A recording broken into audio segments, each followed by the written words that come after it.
নিজৰ বিফলতাতকৈ আনৰ সফলতাই মানুহক বেছিকৈ আমনি কৰা প্ৰথম উদাহৰণটো কি?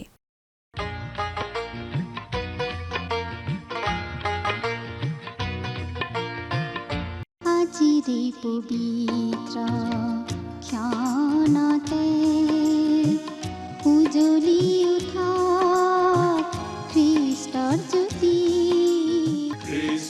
জ্যোতি গ্ৰহণ কৰাই ভক্তি বচন এই মাথোন আমাৰ মিনতি গ্ৰহণ কৰাই ভক্তি বচন।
বাটৰ পোহৰ প্ৰভু যীশুহে, তেওঁহে জীৱনৰ জ্যোতি।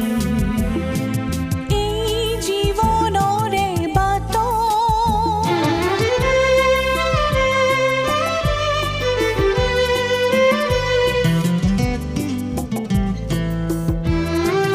বাট হেৰুৱা যিকোনো পথিকে যীশুতে জয় জয়তে আমাৰ দৰ্শকসকললৈ প্ৰভু যীশু খ্ৰীষ্টৰ মহান নামত নমস্কাৰ জনালোঁ। আমাৰ এই ভক্তিবচন অনুষ্ঠানৰ যোগেৰে আপোনালোকক লগ পাই আমি নথৈ আনন্দিত হৈছোঁ। এই ভক্তিবচন অনুষ্ঠান হৈছে ধাৰাবাহিক বাইবেল অধ্যয়নৰ অসমীয়া অনুষ্ঠান। গোটেই বাইবেল শাস্ত্ৰখনেই আমি ইয়াত অধ্যয়ন কৰিম।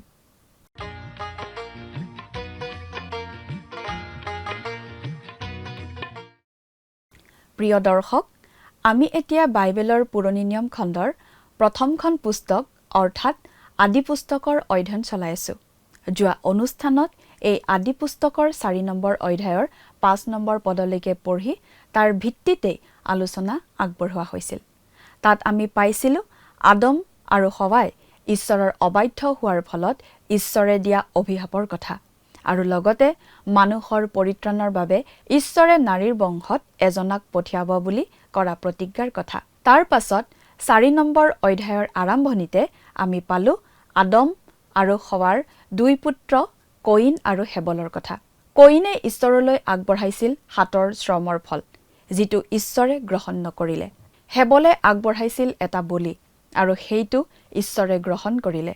ঈশ্বৰে কয়িনৰ উপহাৰ গ্ৰহণ নকৰাত কয়িনে কেনে প্ৰতিক্ৰিয়া প্ৰদৰ্শন কৰিলে সেই কথাটো আমি আজিৰ অনুষ্ঠানত পঢ়িবলৈ পাম। আজিৰ অনুষ্ঠানত এই আদি পুস্তকৰ 4 নম্বৰ অধ্যায়ৰ 6 নম্বৰ পদৰ পৰা আমি চাই যাম। নিজৰ উপহাৰ গ্ৰহণ নকৰি ভায়েক হেবলৰ বলি ঈশ্বৰে গ্ৰহণ কৰাত কয়িনৰ ভীষণ খং উঠিছিল। নিজৰ উপহাৰ গ্ৰহণ নকৰাৰ বাবে যিমান বেয়া লাগিছিল, ভায়েকৰ বলি ঈশ্বৰে গ্ৰহণ কৰাৰ বাবেহে কয়িনৰ বেছি খং উঠিছিল বুলি আমি বুজি পাওঁ। নিজৰ বিফলতাতকৈ আনৰ সফলতাই মানুহক বেছিকৈ আমনি কৰাৰ এয়া প্ৰথম উদাহৰণ।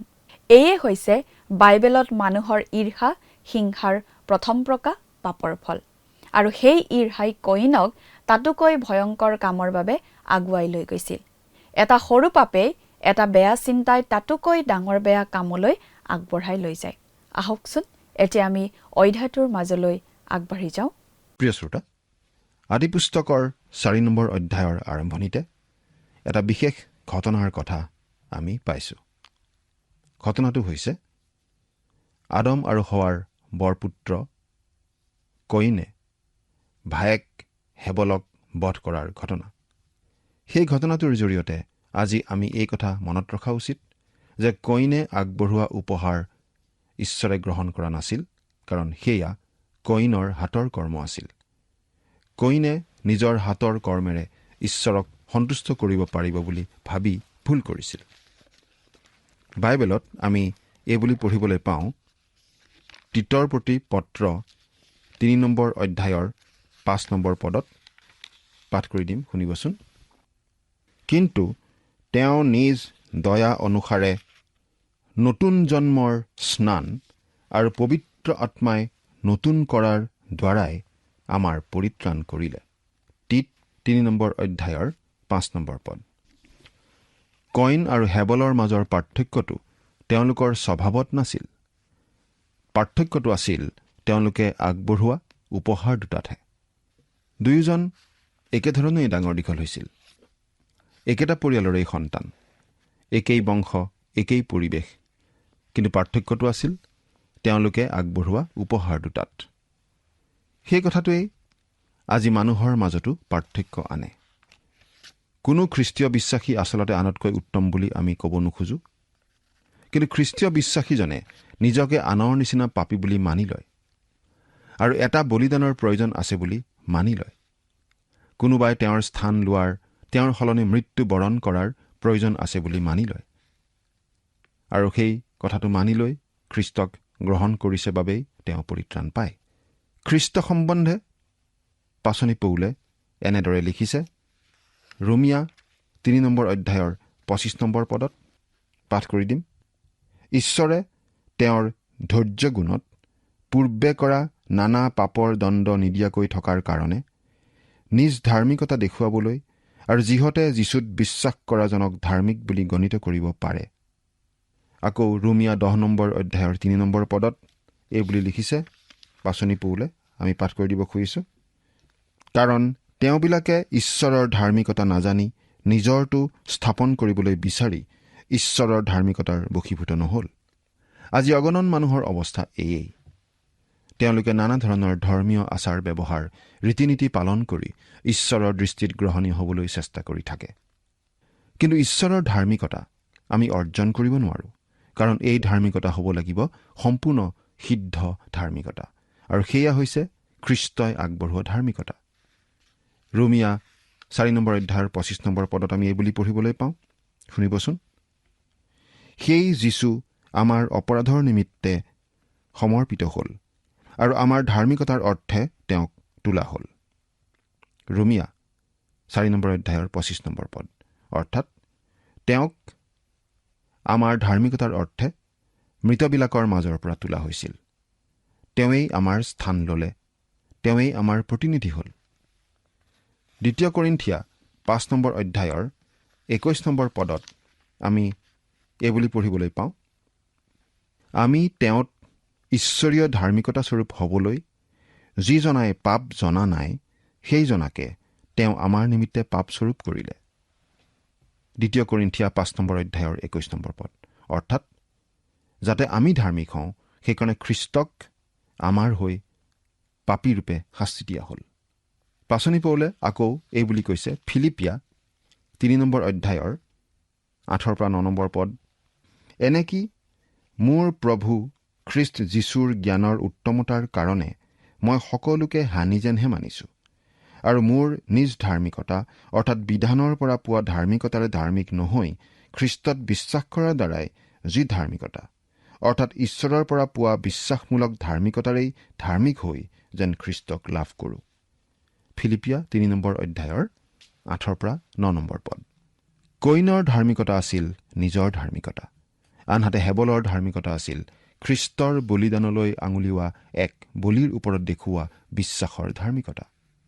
আমি দেখিবলৈ পাইছোঁ যে কয়িন আৰু হেবলে একেলগে ঈশ্বৰৰ উপাসনা কৰিবলৈ আহিছিল। দুয়ো আচলতে একেই আছিল। কিছুমানে আনকি দুয়োকো যজা বুলিও ক'ব খোজে। আচলতে যিহেতু তেওঁলোকৰ জন্ম আদম আৰু হাৱাৰ পৰাই হৈছিল আৰু আন কোনো মানুহৰ প্ৰভাৱ তেওঁলোকৰ ওপৰত পৰাৰ সম্ভাৱনা নাছিলেই, গতিকে তেওঁলোক দুজনৰ যথেষ্ট মিল আছিল। কিন্তু কইন আৰু হেবলৰ মাজত এটা ডাঙৰ পাৰ্থক্য আছিল, প্ৰকৃতিগত পাৰ্থক্য নহয়। এজনে আগবঢ়োৱা বলি ঈশ্বৰে গ্ৰহণ কৰিলে, কাৰণ সেয়া বিশ্বাসেৰে আগবঢ়োৱা হৈছিল। আনহাতে আনজনে অৰ্থাৎ কইনে উপহাৰ আগবঢ়াইছিল নিজৰ শস্যৰ ফল, আৰু সেইবোৰ ঈশ্বৰে গ্ৰহণ কৰা নাছিল। এতিয়া আমি আদিপুস্তকৰ 4 নম্বৰ অধ্যায়ৰ 6 আৰু 7 নম্বৰ পদ দুটা পঢ়ি দিম, শুনিবচোন। তেতিয়া জিহুৱাই কইনক ক'লে, কিয় ক্ৰোধ কৰিছা আৰু তোমাৰ মুখ বা কিয় আমন-জিমন কৰিছা? তুমি ভাল কৰিলে জানো তোমাক গ্ৰহণ কৰা নহ'ব? যদি ভাল নকৰা তেন্তে পাপ দুৱাৰ মুখত খাপ দি আছে আৰু তোমালৈ তাৰ ইচ্ছা, কিন্তু তুমি তাক দমন কৰিব লাগে। প্ৰিয় শ্ৰোতা, কইনৰ কিয় খং উঠিছিল বাৰু? কইনৰ ইমান খং উঠিছিল যে তেওঁ নিজৰ ভায়েককেই বধ কৰিছিল। পৰিকল্পনা কৰি নৰবধ কৰাৰ অন্তৰালতো আচলতে খং থাকে। প্ৰভু যীশুৱে কৈছিল, আপুনি যদি কোনো কাৰণ নোহোৱাকৈ কাৰোবাক খং কৰি থাকে তেন্তে আপুনি নৰবধৰ দোষত দোষী। খঙৰ অন্তৰালত থাকে হিংসা, ঈৰ্ষা, আৰু হিংসাৰ অন্তৰালত থাকে গৰ্ব। জাকুব 1 নম্বৰ অধ্যায়ৰ 15 নম্বৰ পদত আমি এইবুলি পঢ়িবলৈ পাওঁ, তাতে সেই কু অভিলাষে গৰ্ভধাৰণ কৰি পাপ প্ৰসৱ কৰে, পাছে পাপ সম্পূৰ্ণ হলে মৰণ জন্মায়। জাকুব 1 নম্বৰ অধ্যায়ৰ 15 নম্বৰ পদ। কইনৰ খঙে গৈ গৈ নৰবধৰ ৰূপ লৈছিল, কিন্তু তাৰ অন্তৰালত আছিল হিংসা আৰু তাৰো অন্তৰালত আছিল গৰ্ব। তেতিয়া ঈশ্বৰে কইনৰ ক্ষেত্ৰত কি ব্যৱস্থা ললে? ঈশ্বৰে কইনক ক'লে, তুমি ভাল কৰিলে জানো তোমাক গ্ৰহণ কৰা নহ'ব? জ্যেষ্ঠ পুত্ৰই সদায় কিবা ধৰণে আগস্থান পায়েই। এতিয়া কইনে ভাবিছে হয়তো যে তেওঁ সেই আগস্থান হেৰুৱাব, কিন্তু ঈশ্বৰে কৈছে তেওঁ যদি ভাল কৰে তেনেহ'লে সেই স্থান হেৰুৱাবলৈ ভয় কৰা উচিত নহয়। ভাল কৰিব লাগে। তেওঁ হেবলৰ নিচিনাকৈ বলিদান আগবঢ়াব লাগিব আৰু নিজকে পাপী বুলি মানি ল'ব লাগিব। কিন্তু কইনে তেনে কৰাৰ পক্ষপাতি নাছিল। তেওঁৰ কেৱল খংহে উঠিছিল। পাপ দুৱাৰ মুখত খাপ দি আছে। এই কথাটো অতি স্পষ্ট যে কইনে উপলব্ধি কৰা নাছিল তেওঁ পাপত পৰাৰ কিমান সম্ভাৱনা আছে। ঈশ্বৰে পাপ দুৱাৰ মুখত খাপ দি আছে বুলি কওঁতে আচলতে এই কথা প্ৰকাশ পাইছে যে এটা বনৰীয়া জন্তুৰ নিচিনাকৈ পাপ ৰৈ আছিল কইনক আক্ৰমণ কৰিবলৈ। গতিকে কইনৰ বাবে প্ৰয়োজন আছিল এটা বলিদানৰ, যিটো পাপ ক্ষমাৰ বাবে ঈশ্বৰৰ আগত গ্ৰহণীয় হ'ব, যি বলিদানে খ্ৰীষ্টলৈ আঙুলিয়াব পাৰে। প্ৰথম যোহন 3 নম্বৰ অধ্যায়ৰ 12 নম্বৰ পদত আমি এইবুলি পঢ়িবলৈ পাওঁ, কইনে যেনেকৈ পাপ আত্মাৰ পৰা হৈ নিজ ভায়েকক বধ কৰিলে তেনে হোৱা আমাৰ অনুচিত। পাছে তেওঁ কি কাৰণে তেওঁক বধ কৰিলে? কাৰণ তেওঁৰ নিজৰ কৰ্ম মন্দ, কিন্তু ভায়েকৰ কৰ্ম ধৰ্মময় আছিল। প্ৰথম যোহন 3 নম্বৰ অধ্যায়ৰ 12 নম্বৰ পদ। তুমি যদি ভাল নকৰা তেনেহ'লে পাপ দুৱাৰ মুখত খাপ দি আছে। ভাল কৰিবলৈ হ'লে কইনেও হেবলৰ নিচিনা বলি আগবঢ়াব লাগিব। অগ্নিত আগবঢ়োৱা নৈবেদ্য আগবঢ়াব লাগিব। আমি দেখিবলৈ পাওঁ যে অব্ৰাহামেও এনেধৰণৰ বলিয়েই আগবঢ়াইছিল। বিধান পাছতহে দিয়া হৈছিল। গতিকে বিধান লংঘন কৰি পাপ কৰাৰ কথাটো পাছতহে আহিবলগীয়া আছিল। গতিকে পাপাৰ্থক বলি আগবঢ়োৱাৰ কথাটো তেতিয়ালৈকে অহা নাছিল। আচলতে ঈশ্বৰে কইনক ৰক্ষণাবেক্ষণ দিবই খুজিছিল। 8 আৰু 9 নম্বৰ পদ। তেতিয়া কইনে নিজ ভায়েক হেবলক কথা ক'লে। পাছে সিবিলাকে পথাৰত থাকোঁতে কইনে নিজ ভায়েক হেবলৰ বিৰুদ্ধে উঠি তেওঁক বধ কৰিলে। পাছে জিহুৱাই কইনক সুধিলে, তোমাৰ ভায়েৰা হেবল ক'ত আছে? তাতে তেওঁ উত্তৰ কৰি ক'লে, মই নেজানো, মই কিবা ভাই ৰখীয়ানে? এইটো আচলতে অতি অভদ্ৰ ধৰণৰ উত্তৰ আছিল, নহয়নে বাৰু? তেওঁ তেওঁৰ ভায়েকৰ প্ৰতি নাইবা ঈশ্বৰৰ প্ৰতি অলপো মৰম শ্ৰদ্ধাৰ ভাৱ ৰখা নাছিল। তেওঁ আচলতে নিজৰ কুকাৰ্য ঢাকি ৰাখিবলৈ চেষ্টা কৰিছিল। কিন্তু বাইবেলে কি কয়? মুঠি 10 নম্বৰ অধ্যায়ৰ 26 নম্বৰ পদত আমি এনেদৰে পাওঁ, পাঠ কৰি দিম।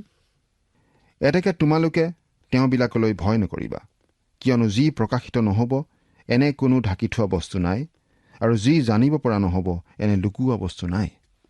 মুঠি 10 নম্বৰ অধ্যায়ৰ 26 নম্বৰ পদ।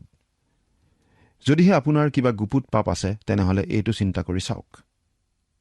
তেনে পাপৰ ক্ষেত্ৰত ল'বলগীয়া ব্যৱস্থা এতিয়াই এই পৃথিৱীতেই লওক, কাৰণ এই সকলোবোৰ এদিন ঈশ্বৰৰ সন্মুখত প্ৰকাশিত হৈ উঠিবই। তেওঁ আচলতে এই সকলো জানেই। কইনে নিজকে দোষী নহয় বুলি ক'ব খুজি আছিল। মই মোৰ ভাইৰ ৰখীয়া নেকি? কি যে অভদ্ৰ উত্তৰ। 10 নম্বৰ পদ। তেতিয়া জিহুৱাই ক'লে, তুমি কি কৰিলা? তোমাৰ ভায়েৰাৰ তেজে ভূমিৰ পৰা মোলৈ চিঞৰিছে। এই কথাটোকে ইব্ৰী পুস্তকৰ লিখকে এনেদৰে কৈছে। ইব্ৰী 12 নম্বৰ অধ্যায়ৰ 24 নম্বৰ পদত পাঠ কৰি দিছোঁ, শুনিবচোন। নতুন নিয়মৰ মধ্যস্থ যীশু আৰু হেবলতকৈ অতি উত্তম কথা কওঁতা শান্তি কৰা তেজ, এই সকলোৰ ওচৰলৈ তোমালোক আহিলা। ইব্ৰী 12 নম্বৰ অধ্যায়ৰ 24 নম্বৰ পদ। হেবলৰ তেজে নৰবধৰ কথা ৰিঙিয়াই কৈছিল, কিন্তু যীশুৰ তেজে কয় মুক্তিৰ কথা, পৰিত্ৰাণৰ কথা। এতিয়া 11 আৰু 12 নম্বৰ পদ দুটা পঢ়িম। এই হেতুকে যি ভূমিয়ে তোমাৰ হাতৰ পৰা তোমাৰ ভায়েৰাৰ তেজ গ্ৰহণ কৰিবলৈ নিজ মুখ মেলিলে, সেই ভূমিত থাকিব নোৱাৰাকৈ তুমি অভিশপ্ত হলা। তুমি যেতিয়া ভূমিত খেতি কৰিবা, তেতিয়া ভূমিয়ে আপোন বহু শস্য তোমাক আৰু নিদিব। তুমি পৃথিৱীত পলৰীয়া আৰু ঠাণ্ঠিত নোহোৱা হবা। আজিও আমাৰ পৃথিৱীখনৰ ওপৰত এটা আশীৰ্বাদ আছে। মানুহৰ পাপৰ ফলস্বৰূপে আৰু ইয়াৰ ফলতেই মাটিয়ে উৰ্বৰা শক্তি হেৰুৱাই থাকে। এসময়ৰ সেউজীয়া অঞ্চলৰ মানুহে আজি হয়তো অনাহাৰত থাকিবলগীয়াও হৈছে আকালৰ কাৰণে। এই পৃথিৱীত ভাল ফচল উৎপন্ন কৰিবলৈ মানুহে যথেষ্ট কষ্ট স্বীকাৰ কৰিবলগীয়া হয়। নিশ্চয় হেবলৰ তেজে মাটিৰ পৰা চিঞৰি মাতি আছে, ভাতৃৰ দ্বাৰা নৰবধ কৰাৰ তেজ। 13 নম্বৰ পদ। তেতিয়া কইনে জিহুৱাক ক'লে, মোৰ দণ্ড সহিব পৰাতকৈ অধিক।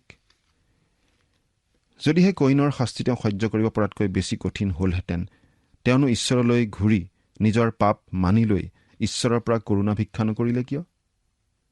সেই শাস্তি নিশ্চয় সহ্য কৰিব পৰাতকৈ কঠিন আছিল। কিন্তু ঈশ্বৰে এজন পৰিত্ৰাতা আগবঢ়াইছিল। যদিহে কইনে বিচাৰে, তেওঁ সেই পৰিত্ৰাতাত আশ্ৰয় ল'ব পাৰিলেহেঁতেন। 14 নম্বৰ পদ। চাওক, আপুনি আজি ভূমিৰ পৰা মোক খেদাইছে। মই আপোনাৰ সন্মুখৰ পৰা লুকাব লগাত পৰিছোঁ। মই পৃথিৱীত পলৰীয়া আৰু ঠাণ্ঠিত নোহোৱা হ'ম। তাতে যিকোনোৱে মোক পাব, সি মোক বধ কৰিব। কইনে নিজকে ঈশ্বৰৰ পৰা লুকুৱাৰ প্ৰয়োজন অনুভৱ কৰিছিল আৰু তেনেকুৱাই ঘটিছিল। কিন্তু এতিয়া মন কৰিব পাৰোঁ ঈশ্বৰে কেনেকৈ কইনক প্ৰতিৰক্ষা দিছিল। এইটো আচৰিত কথা। ঈশ্বৰে আচলতে এজন নৰবধীকো প্ৰতিৰক্ষা দিছিল। 15 নম্বৰ পদ। তেতিয়া জিহুৱাই তেওঁক ক'লে, ইয়াৰ কাৰণে যেয়ে কইনক বধ কৰিব, সি 7 গুণ প্ৰতিফল পাব। পাছে কোনেও যেন তেওঁক পাই বধ নকৰে, এই নিমিত্তে জিহুৱাই কইনত এক চিন দিলে। সেই চিনটো কি আছিল আমি নাজানো, কিন্তু ঈশ্বৰে কইনক প্ৰতিৰক্ষা দিছিল। তেতিয়ালৈকে ঈশ্বৰে বিধান দিয়া নাছিল, গতিকে বিধান ভংগ কৰাৰ কথাটো উঠাই নাছিল। কইন পাপী আছিল, কিন্তু বিধান ভংগকাৰী হোৱা নাছিল, কাৰণ তেতিয়া বিধান নাছিলেই। ঈশ্বৰৰ প্ৰতি তেওঁৰ চিন্তা মন্দ আছিল আৰু তেওঁ নিজৰ ভাতৃক হত্যা কৰি সেই মন্দ প্ৰকৃতি প্ৰকাশ কৰি দিছিল। 16 নম্বৰ পদ। পাছে কইনে জিহুৱাৰ সন্মুখৰ পৰা ওলাই গৈ এডনৰ পূব দিশে নোদ দেশত বাস কৰিলেগৈ। সেই ঠাইখন ক'ত আমি আচলতে ক'ব নোৱাৰো। কইন কিন্তু তালৈকে গ'লগৈ। 17 নম্বৰ পদ। আৰু কইনে তেওঁৰ তিৰোতাৰ পৰিচয় ললত তাই গৰ্ভৱতী হৈ হনুকক প্ৰসৱ কৰিলে। আৰু কইনে এখন নগৰ নিৰ্মাণ কৰি তেওঁৰ পুতেকৰ নামৰ দৰেই নগৰৰ নাম হনুক থলে। এনেদৰে নাম ৰখা প্ৰথাটো আজিও চলি আছে। 18 আৰু 19 নম্বৰ পদ। পাছে হনুকৰ পুতেক ইৰদ, ইৰদৰ পুতেক মহুৱায়েল, মহুৱায়েলৰ পুতেক মথুচায়েল আৰু মথুচায়েলৰ পুতেক লেমক জন্মিল। এনেদৰেই বহু বিবাহৰ আৰম্ভণি ঘটিছিল। ইয়াতেই আমি কইনৰ যোগেদি আৰম্ভ হোৱা সভ্যতাৰ কথা পাওঁ। 20 পৰা 24 নম্বৰ পদলৈকে একেলগে পাঠ কৰি দিম। লেমকে 2জনী তিৰোতা বিয়া কৰিছিল। এজনীৰ নাম আদা, আনজনীৰ নাম চিৰলা। আদাই জাবলক প্ৰসৱ কৰিলে আৰু তেওঁ তম্বুবাসী আৰু পশুপালক বিলাকৰ আদি পুৰুষ। আৰু তেওঁৰ ভায়েকৰ নাম জুবল, আৰু তেওঁ বীণা আৰু বাঁহী বজোৱাবিলাকৰ আদি পুৰুষ আছিল। আৰু চিল্লায়ো টুবল কইনক প্ৰসৱ কৰিলে। তেওঁ পিতলৰ আৰু লোহাৰ নানাবিধ অস্ত্ৰ গঢ়োতা মানুহ আছিল। সেই টুবল কইনৰ নয়মা নামেৰে এজনী ভনীয়েক আছিল। পাছে লেমকে তেওঁৰ তিৰোতা দুগৰাকীক ক'লে, হে আদা আৰু চিল্লা, মোৰ কথা শুনা। হে লেমকৰ তিৰোতাবিলাক, মোৰ কথালৈ কাণ কৰা। কিয়নো মোক আঘাত কৰাৰ কাৰণে মই এজন মানুহক, মোক কোবোৱাৰ সাঁচৰ সলনি এজন ডেকাক বধ কৰিলোঁ। যদি কইনৰ বধৰ প্ৰতিফল 7 গুণ হয়, তেন্তে অৱশ্যে লেমকৰ 70 গুণ হ'ব। লেমকে ভাবিছিল, যদি কইন সাৰি গৈছিল, ময়ো সাৰি যাম। অন্ততঃ কইনে আত্মৰক্ষাৰ খাতিৰত বধ কৰা নাছিল, কিন্তু মই আত্মৰক্ষাৰ বাবেই নৰবধ কৰিব লগা হ'ল। 25 আৰু 26 নম্বৰ পদ। পাছে আদমে পুনৰাই তেওঁৰ ভাৰ্যাৰ পৰিচয় ল'লত তেওঁ আৰু এটি পুত্ৰ প্ৰসৱ কৰি তাৰ নাম ছেথ ৰাখিলে। কিয়নো তেওঁ ক'লে, ঈশ্বৰে হেবলৰ সলনি মোক আৰু এটি সন্তান দিলে, কাৰণ কইনে তাক বধ কৰিলে। পাছে ছেথৰো এটি পুত্ৰ জন্মিল, আৰু তেওঁ তাৰ নাম ইনুছ থলে। সেই কালত লোকবিলাকে জিহুৱাৰ নাম লৈ প্ৰাৰ্থনা আদি কৰিবলৈ ধৰিলে। আমাৰ এনে ভাৱ হয়, মানুহে এনেদৰে প্ৰভুৰ নাম লোৱাটো আৰম্ভ হৈছিল। এতিয়া আমি 5 নম্বৰ অধ্যায়ৰ পৰা চাব খুজিছোঁ অলপ। আদি পুস্তকৰ প্ৰথমটো অংশত, অৰ্থাৎ 1 পৰা 11 নম্বৰ অধ্যায়লৈকে আমি গোটেই পৃথিৱীখন আগুৰা ঘটনাবোৰ পাওঁ। প্ৰথমতে পাওঁ সৃষ্টি কাৰ্যৰ কথা, তাৰ পাছত মনুষ্যৰ পতন, আৰু এতিয়া 5 নম্বৰ অধ্যায়ৰ পৰা 9 নম্বৰ অধ্যায়লৈকে আমি পাম পৃথিৱীলৈ অহা জলপ্লৱনৰ কথা। 5 নম্বৰ অধ্যায়ত আমি পাওঁ আদমৰ পৰা ছেথলৈকে বংশাৱলী। কইনৰ বংশটোৰ বিষয়ে আমাক কোৱা হ'ল, আৰু এতিয়া সেই বংশৰ ধাৰাটোৰ কথা বাদ দিয়া হৈছে। এই বংশটোৰ কথা আমি আকৌ পাম যেতিয়া ঈশ্বৰৰ মনোনীত বংশৰ সৈতে এই বংশটোৰ কিবা ধৰণে মুখামুখি হয়। আদি পুস্তকত এই বিশেষ পদ্ধতিটো আমি মন কৰিম। এফালৰ পৰা চাবলৈ গ'লে 5 নম্বৰ অধ্যায়টো বাইবেলৰ ভিতৰত সকলোতকৈ হতাশাজনক, নিৰাশা ভৰা অধ্যায়ৰ নিচিনা। ঠিক এখন কবৰস্থানৰ মাজেদি খোজকাঢ়ি যোৱাৰ নিচিনা অভিজ্ঞতা। ঈশ্বৰে আদমক কৈছিল, কিয়নো যিদিনা তুমি তাক খাবা, সেইদিনা তুমি অৱশ্যে মৰিবা। আদি পুস্তক 2 নম্বৰ অধ্যায়ৰ 17 নম্বৰ পদ। আৰু আদমৰ সতি সন্ততিবোৰ মৃত্যুমুখত পৰিছিল। আদমৰ যোগেদি আমালৈ মৃত্যু আহিল। পাচনি পৌলে এই বুলি লিখিছিল, 1 কৰিন্থিয়া 15 নম্বৰ অধ্যায়ৰ 22 নম্বৰ পদত আমি পঢ়িবলৈ পাওঁ, কাৰণ আদমত যেনেকৈ সকলো মৰে, তেনেকৈ খ্ৰীষ্টত সকলোকে জীওৱা হ'ব। 1 কৰিন্থিয়া 15 নম্বৰ অধ্যায়ৰ 22 নম্বৰ পদ। এতিয়া আমি 5 নম্বৰ অধ্যায়ৰ পৰা অলপ পাঠ কৰি দিব খুজিছোঁ। 5 নম্বৰ অধ্যায়ৰ 1 আৰু 2 নম্বৰ পদ দুটা পঢ়ি দিছোঁ। আদমৰ বিৱৰণ পত্ৰ এই, ঈশ্বৰে মানুহ সৃষ্টি কৰা দিনা ঈশ্বৰৰ নিজৰ সাদৃশ্যেৰেই তেওঁক নিৰ্মাণ কৰিলে। পুৰুষ আৰু স্ত্ৰী কৰি সিবিলাকক সৃষ্টি কৰিলে, আৰু সিবিলাকৰ সেই সৃষ্টি দিনত তেওঁ সিবিলাকক আশীৰ্বাদ কৰি সিবিলাকক আদম এই নাম দিলে। সিবিলাকক আদম এই নাম দিলে, আৰু হৱা আছিল আদমৰ আনটো অংশ। আদমৰ বিৱৰণ পত্ৰ। এনেধৰণৰ আৰম্ভণি ঘটা আমি আকৌ নতুন নিয়মৰ আৰম্ভণিতে পাওঁ। যীশুখ্ৰীষ্টৰ বংশাৱলী বুলি তাত কোৱা হৈছে। আমি এই 2খন পুস্তক পাইছোঁ, 2টা বংশৰ কথা পাইছোঁ, আৰু এই 2 বংশৰ মাজত অহৰহ সংঘৰ্ষ চলি থকা বুলিও বুজি পাইছোঁ। শয়তানৰ বংশ আৰু যীশুখ্ৰীষ্টৰ বংশৰ মাজত চলা সংঘৰ্ষ অতি দীঘলীয়া হ'ব। এতিয়া আমি যিটো বংশৰ ধাৰা পাব ধৰিছোঁ, সেইটো ছেথৰ যোগেদি আগবঢ়া বংশৰ ধাৰা। এই বংশটোৰ যোগেদিয়েই যীশুখ্ৰীষ্ট এই পৃথিৱীলৈ আহিছিল। 3 নম্বৰ পদ। পাছে আদমৰ 130 বছৰ বয়সৰ সময়ত নিজৰ সাদৃশ্যেৰে আৰু প্ৰতিমূৰ্তিৰ দৰে তেওঁৰ এটি পুত্ৰ জন্মিল, তাৰ নাম ছেথ ৰাখিলে। যেতিয়া আদমৰ 130 বছৰ বয়স হৈছিল, তেতিয়া বাৰু তেওঁ কিমান বুঢ়া হৈছিল? যেতিয়া ঈশ্বৰে আদমক সৃষ্টি কৰিছিল, তেতিয়া বাৰু তেওঁ 30 বছৰীয়া, 14 বছৰীয়া নে 45 বছৰীয়া লোক হিচাপে সৃষ্টি কৰিছিল? আমি নাজানো, কেৱল অনুমানহে কৰিব পাৰোঁ।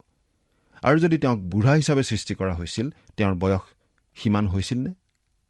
ঈশ্বৰে তেওঁক যিকোনো বয়সৰ লোক হিচাপে সৃষ্টি কৰিব পাৰিলেহেঁতেন। ঠিক একেধৰণৰ প্ৰশ্ন আমি পৃথিৱীখনৰ বয়সৰ ক্ষেত্ৰতো কৰিব পাৰোঁ। কোনো এটা শিল কিমান বছৰ পুৰণি সেইটো আচলতে কোনেও ক'ব নোৱাৰে, কাৰণ কিজানি ঈশ্বৰে তেনেকুৱা পুৰণি শিলৰ ৰূপতেই সৃষ্টি কৰিছিল। গতিকে ইয়াত প্ৰয়োজনীয় কথাটো এইয়ে যে আদম পৃথিৱীত থকা 130 বছৰ হৈছিল, আৰু তেওঁ নিজৰ নিচিনা এটি পুত্ৰ জন্ম দিছিল। আদম ঈশ্বৰৰ সাদৃশ্যেৰে নিৰ্মিত হৈছিল, আদমৰ পুত্ৰজন কিন্তু আদমৰ নিচিনাহে হৈছিল। 4 আৰু 5 নম্বৰ পদ। ছেথৰ জন্মৰ পাছত আদম 800 বছৰ জীয়াই থাকিলত তেওঁৰ আৰু পুতেক জীয়েক জন্মিল। পাছে আদমৰ সৰ্বমুঠ 930 বছৰ বয়স হলত তেওঁৰ মৃত্যু হ'ল। এতিয়া আমি কবৰ স্থানেৰে খোজ দিব খুজিছোঁ। আদমৰ আৰু সন্তান জন্মিল আৰু আদম 930 বছৰ জীয়াই থাকিল। তাৰ পাছত কি হ'ল? আদম মৰিল। 8 নম্বৰ পদত আমি পাওঁ ছেথৰ কি ঘটিল? তেওঁ মৰিল। আৰু ইনুছ নামৰ সন্তান জন্মিছিল তেওঁৰনো কি হ'ল? 11 নম্বৰ পদত পাওঁ তেওঁৰো মৃত্যু হ'ল। তেওঁৰ এটি পুত্ৰ আছিল আৰু তেওঁৰ পুত্ৰ কৈননৰ কি হ'ল? 14 নম্বৰ পদত পাওঁ কৈননো মৰিল। কৈননৰ পুত্ৰ মহলেল, তেওঁৰ কি হ'ল? 17 নম্বৰ পদত কৈছে মহলিলো মৰিল। তেওঁৰ সন্তান জেৰদ, তেওঁৰো মৃত্যু হ'ল। মৃত্যু এনেদৰে আদমৰ যুগেৰে সকলো মানুহলৈ বিয়পি গ'ল। কিন্তু প্ৰভু যীশুৰ যুগেৰে আমালৈ জীৱন আহিল, অনন্ত জীৱন। তেওঁত বিশ্বাস কৰি আমি সেই মৃত্যুৰ হাতৰ পৰা ৰক্ষা পাওঁ আৰু অনন্ত জীৱনৰ ভাগী হ'ব পাৰোঁ। সেই জীৱন আপুনি বাৰু গ্ৰহণ কৰিছেনে? ঈশ্বৰে আপোনাক আশীৰ্বাদ কৰক। আমেন।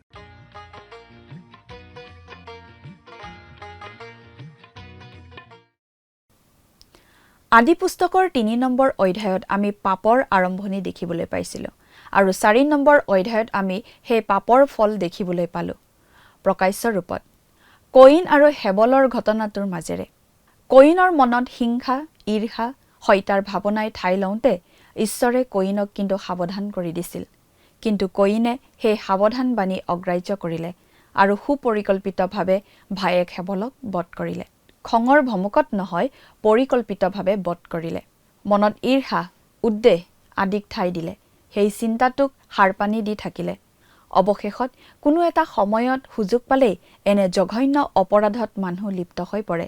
নিজৰ ব্যৰ্থতাৰ বাবে নিজকে সংশোধন কৰিবলৈ কয়িনে কেতিয়াও সুবিধাটো গ্ৰহণ নকৰিলে।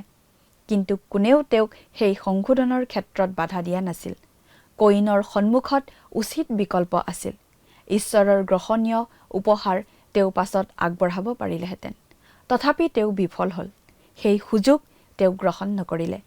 ঈশ্বৰৰ প্ৰতি অবাধ্য হৈ আদম আৰু হৱাই নিষিদ্ধ বৃক্ষৰ ফল খোৱাটো দেখাত অতি সাধাৰণ অপৰাধ যেন লাগিলেও সেই পাপে ইমান সোনকালে এনে ভয়ংকৰ ৰূপত আত্মপ্ৰকাশ কৰিব বুলি হয়তো আদম আৰু হৱাই কল্পনাই কৰা নাছিল। এয়ে পাপ স্বভাৱৰ ভয়াৱহতা। মানুহে ভালটো জানিও নকৰে, কিন্তু বেয়াটো কৰা উচিত নহয় বুলি জানিও কৰে।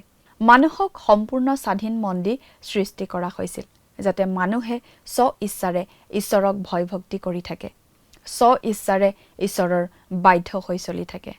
আজিও মানুহে স্ব ইচ্ছাৰে ঈশ্বৰক বিশ্বাস কৰি ঈশ্বৰক প্ৰেম ভক্তি কৰি থকাটো ঈশ্বৰে বিচাৰে। আজিলৈ আমি ইমানতে সামৰিব খুজিছোঁ। আহকচোন সামৰণিত পৰম পিতা পৰমেশ্বৰৰ ওচৰত খন্তেক প্ৰাৰ্থনাত মোৰ নত কৰোঁ হওক। স্বৰ্গত থকা অতি মৰমীয়াল দয়ালু পিতৃ ঈশ্বৰ, ধন্য হওক প্ৰভু তোমাৰ নাম। তোমাৰ যি পবিত্ৰ বাক্য সময়তে আমি অধ্যয়ন কৰিলোঁ, এই বাক্যৰ যোগেদি প্ৰভু যিমানসকল দৰ্শকসকল আছে তেওঁলোকে তোমাৰ বাক্যক বুজি পাইছে বুলি বিশ্বাস ৰাখোঁ আৰু সকলো সময়তে যাতে তেওঁলোকে প্ৰভু তোমাৰ বাক্যক আগত ৰাখি নিজৰ জীৱন যাতে পৰিচালনা কৰি চলিব পাৰে, তেনে আশীৰ্বাদ তেওঁলোকৰ জীৱনত প্ৰভু তুমি দান কৰিবা।